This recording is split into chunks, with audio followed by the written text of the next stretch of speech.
Welcome back. కేంద్ర ప్రభుత్వం ప్రవేశపెట్టనున్న అత్యంత కీలకమైన రైల్వే బడ్జెట్ ఎలా ఉండబోతుందో అని ప్రజల ఆశలు పెరిగిపోతున్నాయి. బడ్జెట్లో రైల్వేలకు అధిక ప్రాధాన్యత ఇచ్చేందుకు కేంద్రం మొగ్గు చూపుతున్నట్టు తెలుస్తోంది. ముఖ్యంగా ఏపీలో పలు ప్రాజెక్టులకు సంబంధించినటువంటి అంశంలో కేంద్రం చొరవ చూపి ఏపీ ప్రజలకు మరింత ఆశలు చూపించేటువంటి అవకాశం ఉంది. విజయవాడ డివిజన్ నుంచి మరిన్ని వివరాలు మనకు కాంతి అందిస్తారు.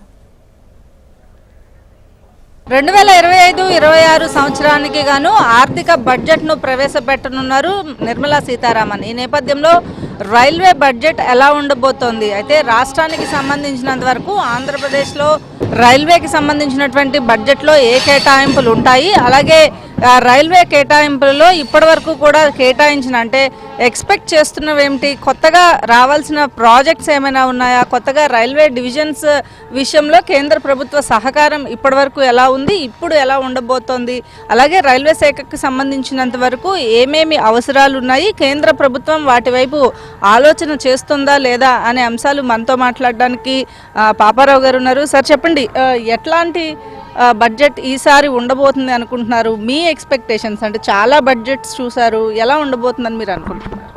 నా పేరు Gutala Paparao, general secretary, south central railway, all India ఎస్సీ/ఎస్టీ railway employees association. మేము సౌత్ సెంట్రల్ రైల్వేకి రేపు రాబోయే నూతన బడ్జెట్లో మంచి ప్రాతినిధ్యం ఇస్తారని చెప్పి, మాకు ప్రత్యేకమైన బడ్జెట్ కేటాయిస్తారని చెప్పి మేము భావిస్తున్నాం.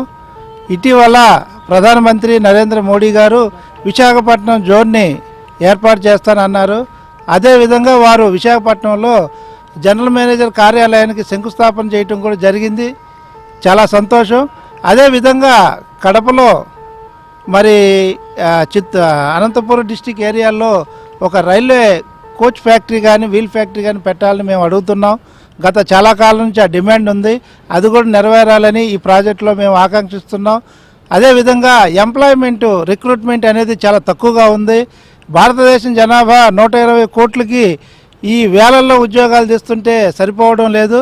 సాధ్యమైనంత మట్టికి లక్షల్లో ఎంప్లాయ్మెంట్ తీయాలని చెప్పి మా all India ఎస్సీ/ఎస్టీ railway employees association భావిస్తుంది, వారిని కోరుతుంది.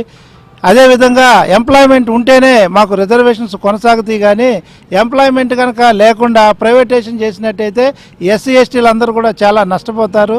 ఈ బడ్జెట్లో ప్రత్యేకంగా వేకెన్సీస్ అన్నీ ఫిలప్ చేయాలని చెప్పి, బ్యాక్లాగ్ అన్నీ కూడా ఫిలప్ చేయాలని, ప్రత్యేకంగా రిక్రూట్మెంట్ జరగాలని, అందరికి కూడా ఉద్యోగ అవకాశాలు కల్పించాలని చెప్పి ప్రభుత్వానికి విన్నవించుకుంటున్నాం. రైల్వే జోన్కి సంబంధించిన అంశం ఏదైతే ఉందో దానికి సంబంధించి విశాఖ రైల్వే జోన్ అనేది ఒక ఆంధ్రప్రదేశ్కి ఏదైతే స్టీల్ ప్లాంట్ విషయంలో ఎలా అయితే కలగా ఉండిపోయిందో ఇప్పటి వరకు వైజాగ్ రైల్వే జోన్ కూడా అలాగా ఉంది. సో ఇప్పుడు దానిపైన కేంద్ర ప్రభుత్వం ఒక చొరవ తీసుకున్న నేపథ్యంలో ఆంధ్రప్రదేశ్ వైపు కేంద్రం నుంచి వచ్చే నిధులు కావచ్చు, కొత్తగా రావాల్సినటువంటి ప్రాజెక్ట్స్ ఏవైతే ఉన్నాయో, అలాగే పెండింగ్ ప్రాజెక్ట్స్కి ఒక కదలిక వస్తుంది ఈసారి అయినా అని కూడా ఏమైనా భావిస్తున్నారా? ఖచ్చితంగా రావాలి. ఎందుకంటే అనేక చోట్ల కొత్త జోన్లు వచ్చినాయి గతంలో. మరి ఎప్పటి నుంచో ఉన్న పెండింగ్ ఉన్న Visakha zone, south Coast railway zone ఎప్పటి నుంచో అనౌన్స్ చేశారు, కానీ సరిగ్గా దాన్ని ఇంప్లిమెంట్ అయితే జరగలేదు. ఖచ్చితంగా అది మొన్న మోడీ గారు వచ్చి శంకుస్థాపన చేశారు.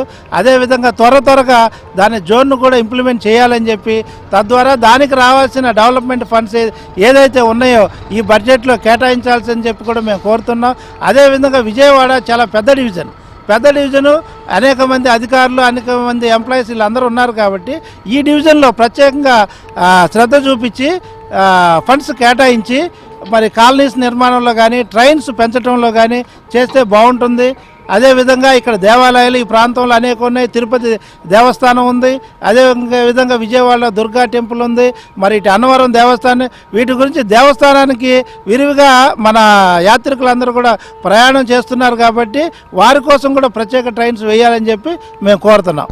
కేంద్రం ప్రవేశపెట్టబోయే బడ్జెట్ ఏదైతే ఉందో బడ్జెట్కి సంబంధించినటువంటి ఎలొకేషన్స్ అన్నింటిలో కూడా ఒకసారి అంటే ఆంధ్రప్రదేశ్కి సంబంధించినంత వరకు డివిజన్స్ ఏర్పాటు విషయంలో కొంత చొరవ తీసుకుని ప్రధాని మోడీ వైజాగ్కి సంబంధించినటువంటి డివిజన్లో శంకుస్థాపన చేసినప్పటికీ కూడా కొన్ని రైల్వే పెండింగ్ ప్రాజెక్ట్స్ ఏవైతే లైన్స్ ఉన్నాయో ఆ లైన్స్ అన్నిటికీ కూడా నిధులు విడుదల చేసినట్లయితే ఈసారైనా కూడా అంటే కూటమి ప్రభుత్వం అధికారంలో ఉంది, బీజేపీ సపోర్ట్ ఉన్న రాష్ట్రంగా గుర్తించి ప్రత్యేక సహాయం చేస్తున్నాము అని చెబుతున్నారు. కాబట్టి ఖచ్చితంగా ఆంధ్రప్రదేశ్కి సంబంధించినటువంటి రైల్వే లైన్స్ పెండింగ్ ప్రాజెక్ట్స్ త్వరితగతిన పూర్తి చేసే విధంగా ఈ బడ్జెట్లో కేటాయింపులు జరుగుతాయని భావిస్తున్నామని చెప్పి యూనియన్ నాయకులు పాపారావు చెప్తున్నారు.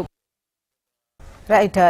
ఏపీకి సంబంధించి అయితే ఈ రైల్వే దానికి సంబంధించి బడ్జెట్లో కేటాయింపు పైన మంచి హోప్తోనే ఉన్నారు. చూడాలి మరి ఏం జరుగుతుందో. రైట్, ఇప్పుడు ఒక చిన్న బ్రేక్ తర్వాత మన డిస్కషన్ కంటిన్యూ